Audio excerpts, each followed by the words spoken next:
बिस्मिल्लाहिर्रहमानिर्रहीम। अस्सलाम वालेकुम। आज की हमारी वेरी स्पेशल डिश है मसूर की दाल। जी हाँ, ये वही दाल है जिसके लिए कहा गया है ये मूंग और मसूर की दाल।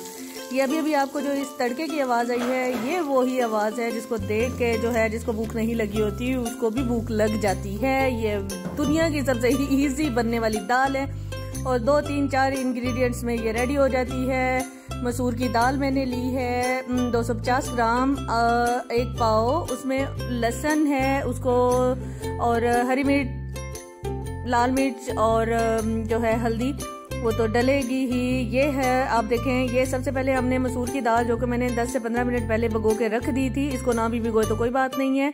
और झटपट रेडी होने वाली ये रेसिपी है। आप जो है जिन बच्चों को खाना बनाना नहीं आता, इवन बच्चियों को, ये वो दाल है कि जो आप पकाएंगे और बहुत मज़े से खाएंगे और बहुत ज़्यादा इंजॉय करने वाले हैं। दाल में मैंने डाला हल्दी थी, लाल मिर्च था, इसमें मैंने डाला जो लहसुन के कुछ जवे मैंने रख दिए तड़का लगाने को, और कुछ मैंने इसमें डाल दिए। इसमें टमाटर नहीं डलेगा, इसमें जिंजर जो है वो नहीं जाएगा, अदरक जो है वो नहीं जाएगा। और 2 से 3 स्पून अभी मैंने जो है ऑयल के ऐड किए, और कुछ जो ऑयल है मैंने सेव कर लिया तड़का लगाने को। मैं हरी मिर्च इसलिए ऐड करती हूँ कि जिसको ज़्यादा चिली पसंद होती है तो वो उसको जो है मैश करके अपने जो है अपने बाउल में खा सकता है, और अगर जिसको नहीं पसंद तो ना करे।